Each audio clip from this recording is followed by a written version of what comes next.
Hi guys.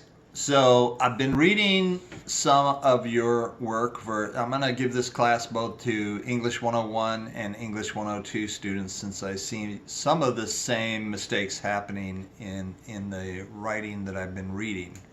2 points. Number one is setting up quotes and making sure that you have the name of an author or something attached to the quote as you do your quoting in your writing.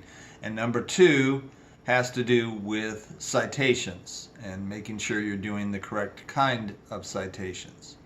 So as we look at some of these papers, by the way, some of these, all of these, I should say, are from your own work.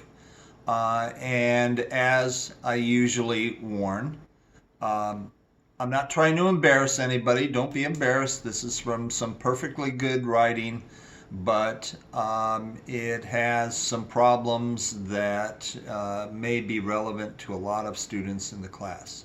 So we will take a look at these, and I think you'll see what problems there are, and obviously if you have any questions you can email me. All right, now in this first one, according to I'm not even going to begin to try to pronounce that last name, Subharjit. Now, first of all, to put the year here is APA style. We're not working with APA style, so we're going to leave that part out. Now, what I can tell you is that if this were the second time that the writer referred to this author, this would look fine. But the first time you refer to an author, I know I've said this in class, first name and last name. So we're going to pretend his first name is John. And you need to say, according to John Subharajit, harassment and invisibility in school can lead to underachievement or even dropout in schools. Now, I'm going to keep reading because there's maybe a little bit of a problem right here. This is the sort of injustice that affects not only one cultural identifier, but a plethora of them. In the same article, the author discusses that exclusion from curriculum and other classmates have major impacts on their lives. And as you see right here, the writer is citing, but again, to put the year, this is APA style.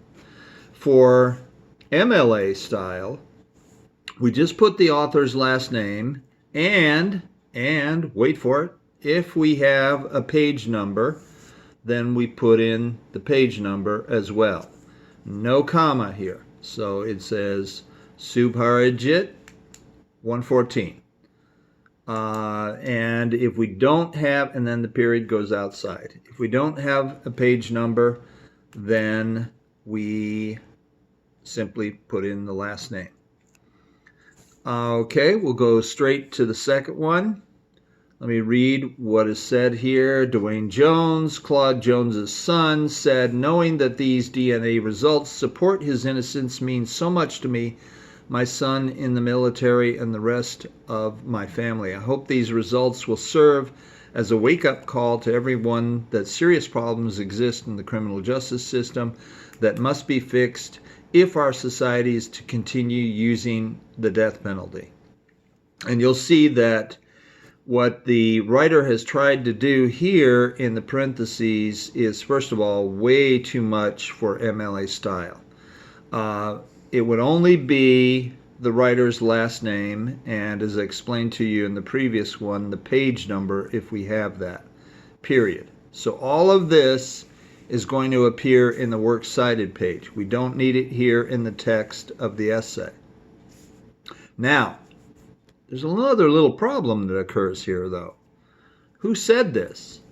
Dwayne Jones, Claude Jones's son, whoever this is, probably the writer was talking about someone falsely convicted, said, but this says man down here. This wasn't Dwayne Jones. This wasn't man talking. It was Dwayne Jones. So what do we assume happened here?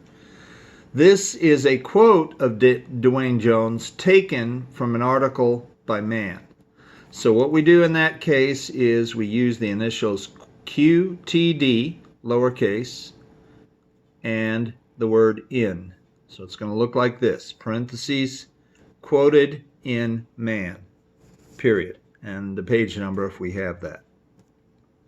This way, what do I know to look for as your reader?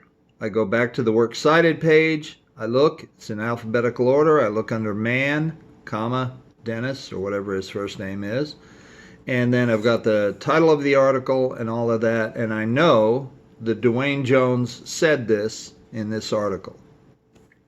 All right, let's go straight to the next one.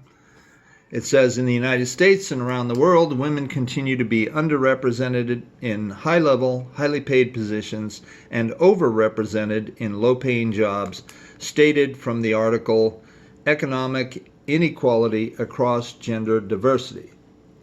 Well, a couple things here. Number one, we remember from class that we're typing the comma first, and then we're closing the quotes.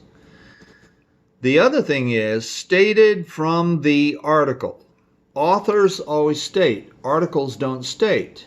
So, what if this article didn't show an author? We looked it up, there was no author there. Well, we're not going to use the passive voice to fix that problem. What we could do is say stated the author of the article, Economic Inequality Across Gender Diversity. All done? Almost done. Wait a minute. How do we do articles? Those have quotation marks around them, like that. All right, next one. Little problem in the setup here. In the article, Aristotle and Advertising, Thoughts on the Three Modes of Persuasion by BFW Advertising, speaks on the three modes advertisers use for their advertisements. Wait a minute. Who speaks? BFW Advertising? But that doesn't look like the subject of the sentence because we have by right here.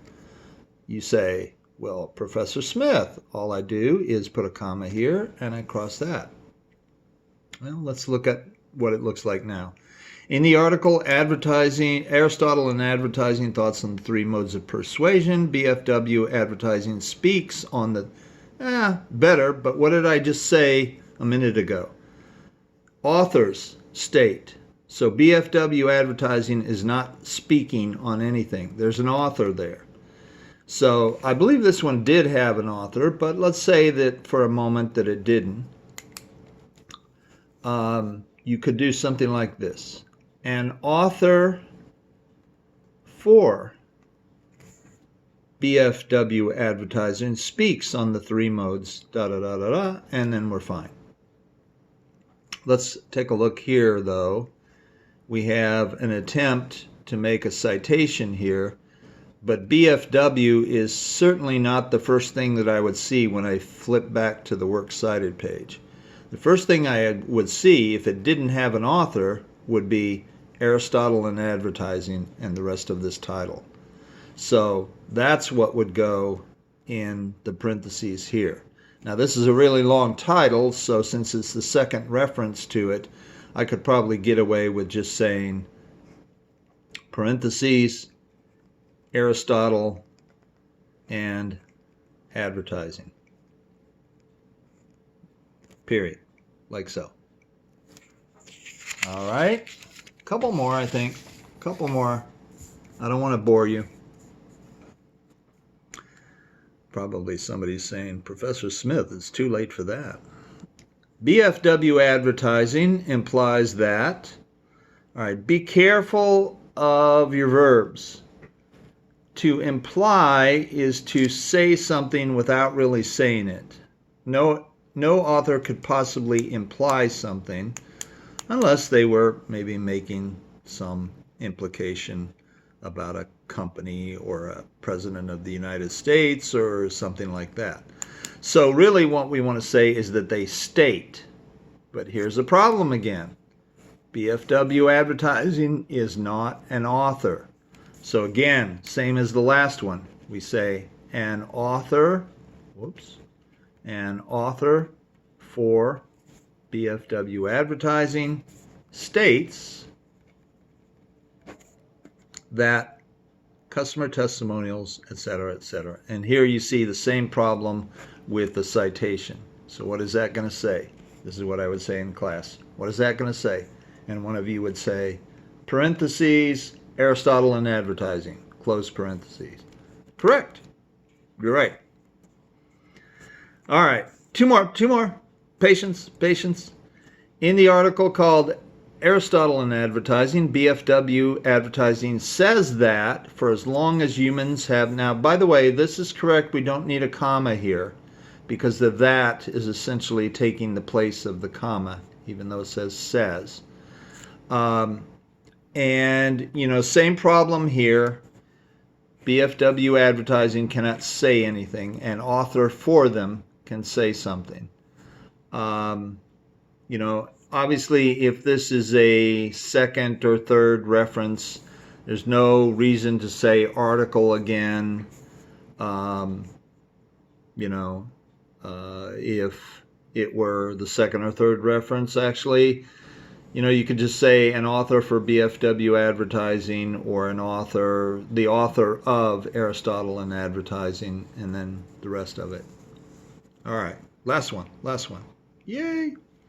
As stated in the article, How to Create Persuasive Ads, logos is, here's the opening of the quote, that's done fine, the persuasive technique that aims to convince an audience by using logic and reason. Now, this is another example, again, we had it a minute ago, another example of the use of passive voice when we always want active voice, even if we don't see an author listed for the article. So, what